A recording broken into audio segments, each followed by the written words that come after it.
उद्या होती हनुमान जयंती आणि हनुमान जयंती निमित्त आजच घेतलं आपण मंदिर धुवून. त्यानंतर होतं भजन झाल्यानंतर आपण दुसऱ्या दिवशी आलो हनुमान मंदिरात. तर असं काही कार्पेट वगैरे हातून पाळणा बांधलेला. त्यानंतर हनुमानाचं दर्शन घेऊन आलो बिवडीमध्ये. बिवडीत पण दर्शन घेतलं. त्यानंतर आलो कोरेगावात, कारण आपल्याला घ्यायच्या होत्या पत्रावळ्या. रणजित शेट मधले आपल्याकडे आहेत होलसेल रेटमध्ये पत्रावळ्या. तर घेतल्यानंतर आलो आपण तडावळे मार्गे डायरेक्ट. गावात आल्यानंतर आपण ठेवलं हनुमान मंदिरात सगळं साहित्य. त्यानंतर आणल्या विटा, कारण चूल बनवायची होती.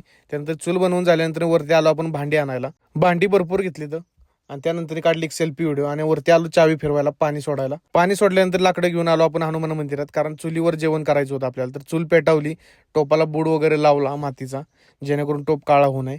आणि नंतर पाणी टाकलं उकळायला. ओम्या म्हणला व्हिडिओ काढायचे, मला सिनेमॅटिक छोटे छोटे शॉट घ्यायचे हनुमान मंदिराचे. तर म्हणलं घे.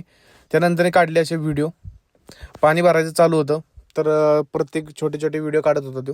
चूल पेटवल्यानंतर लक्ष्मणला म्हणलं तिकडे बघ, व्हायरल बिरल झालाच तर चांगलं होईल. तेवढ्या त्यांनी वरनं जाऊन आणला टोप बारका.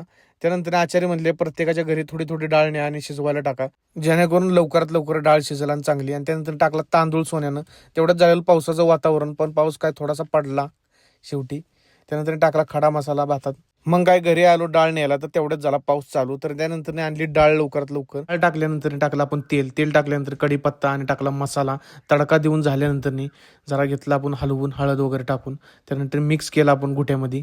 त्यानंतर झालं जेवण चालू संध्याकाळचं. तर आसगाव मधली ही जुनी परंपरा, जिथं महाप्रसादाला हनुमान जयंतीला घुटं आणि भात, गोड म्हणून जिलेबी असते. तर सर्वांनी एकत्र येऊन हा सण साजरा केला, हनुमान जयंती. नंतर खाल्ली थोडीशी जिलेबी, भात वगैरे वाढून झालेला. त्यानंतर घेतला आपण महाराजांचा सत्कार झाल्यानंतर हा होता आजचा ब्लॉग. लाईक शेअर फॉलो नक्की करा. धन्यवाद.